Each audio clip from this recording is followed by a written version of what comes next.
Okay, so first thing that's required is the trading account. I really did not check what any of you did individually. But I think we got one thing wrong collectively. What's the first step? Year-end transfers. What's the first step? What's step number one? Pardon? Pardon? People speak out. Come on, let's not waste time. Trading? Trading stock. That's step number one. Trading, okay. That one's okay. This one's okay. This one is trading account. That's what we require. Trading account. What's step number one? The question does not change. Year-end transfer. What's step number one? Sales? Or sales returns, okay? Sales returns on sales. None of those are in here. But what happens? The first thing we have to do is to go and decrease. If we check, we've got sales and sales returns. Our sales is 825 and our sales returns at 16. It means that the first thing we do is just to cancel the account called sales. So we're going to transfer this money into this money. We're going to take sales into sales returns. So basically what happens is that we have an account called sales here. Then we've got an account called sales returns. Sales returns are 16,000, sales is 825,000. So these are our first two accounts. The first thing we do is to come here and debit it with 16,000. We no longer have sales returns. Then we credit it and then we debit this one with 16,000, meaning that we have a balancing figure of how much? Quickly, how much is the balancing figure?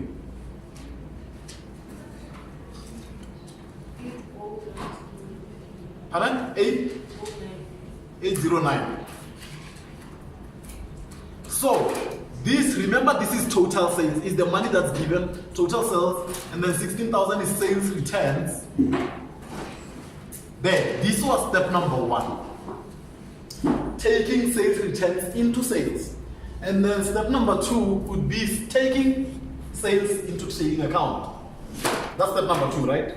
So we're going to transfer sales into trading account. We've got sales here, we've got trading account here, and then how much is left in sales? The 809,000.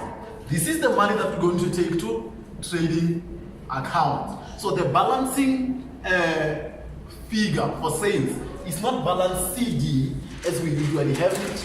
It's the trading account. So we debited sales returns. We debited sales with 809,000. We credit trading account.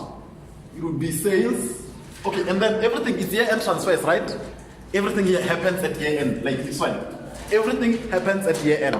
So we're only going to have the date. What is this? When is this? When's this? 30 April 2018.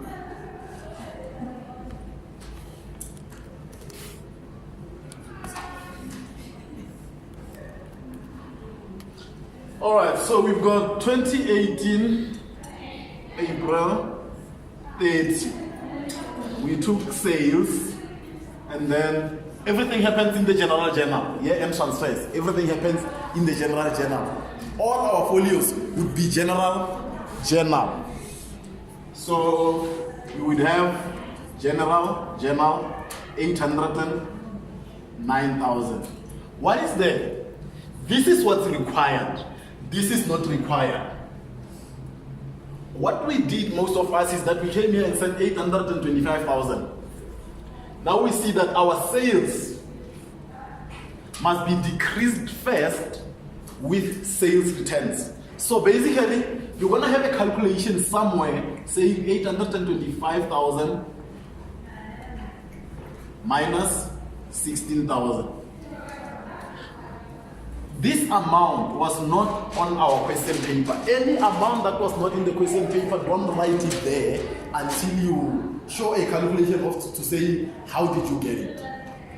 Which is why most of us lose like simple maths, because your answer book, your answer sheet has like a space called workings. I don't know when you come there, what do you think of writing? Because we always leave like lines saying workings. Just so that each and every amount that's not on the question paper, when you write it, you tell us that, okay, this one, I can either call this calculation number one, wherever it is, just so we know where to go and look. Usually it will be on the same page, I mean to say. Then this was step number 2. Step number 3. It's a step-by-step thing. Why did I teach you steps if they were useless? Step number 3.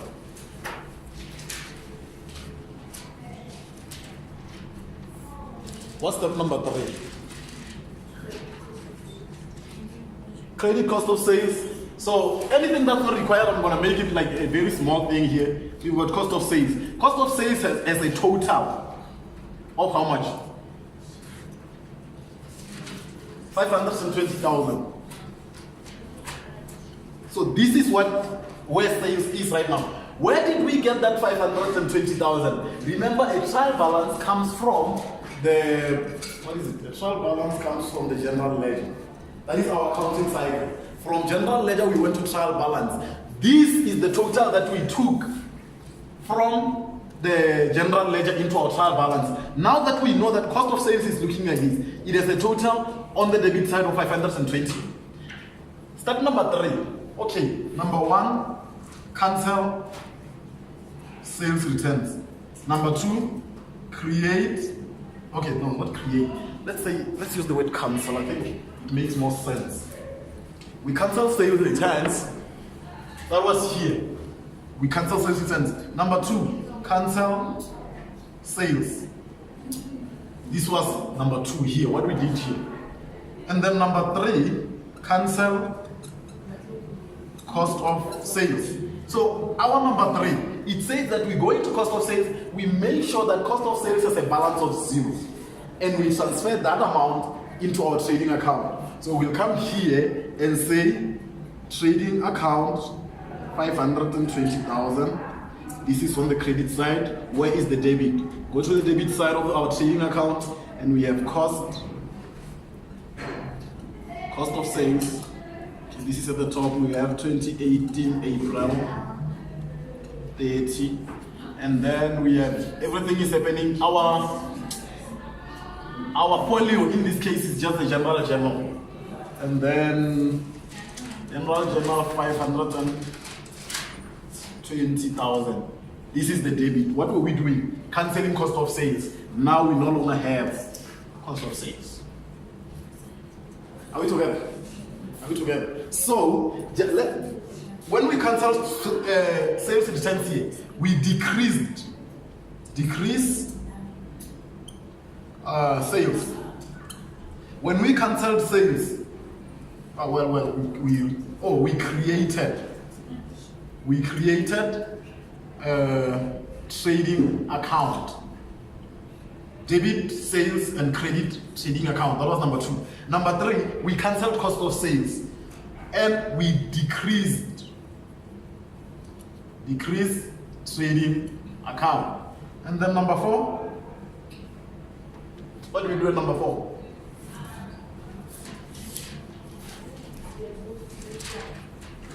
Debit, trading account. And then, okay, so basically cancel trading account. By canceling trading account, we are created profit and loss account. So we are canceling trading account. Basically, it's just like what we did to sales. We want to find the balancing figure and transfer it to profit and loss. This is basically what we call gross profit. And then we will come here to trading account. Let's find the total this side. Then let's find the total this side. How much is it? The total, well, obviously it's 809,000. Then 809,000. What's our balancing figure? And where is it?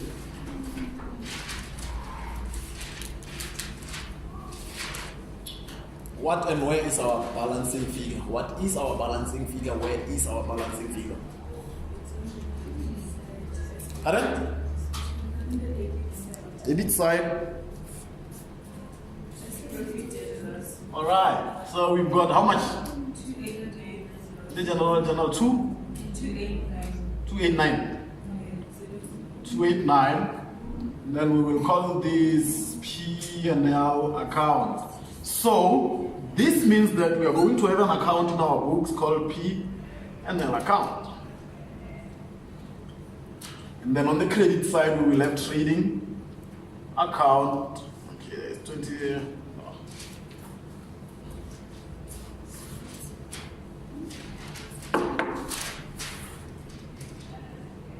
2018, April 30 trading account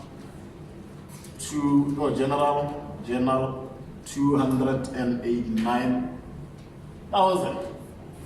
That was step number 4. Step number 5. What's step number 5?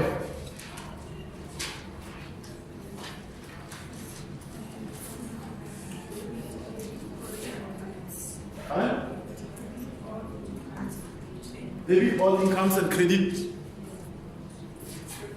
Okay, so here we will say cancel. Cancel all incomes. How do we cancel all incomes? By increased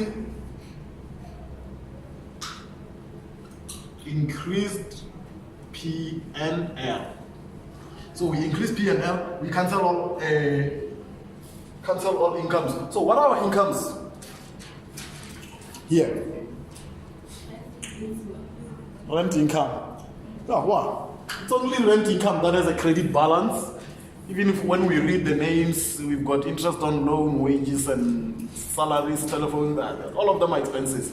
We only have rent income. So whenever we find rent income, we'll find that there's a total on the credit side of 45,000. Now, when we cancel all incomes, we debit all incomes. So we'll come here and say, on the debit side, we are debiting 45,000. Where are we taking it to? P&L account. We no longer have rent. We no longer have rent, and then this was on the debit side. On the credit side, we are going to find rent income, general, 45,000. Are we together? You can finish up. Yeah. Seriously. Alright, finish up. Or is everything correct? Finish up.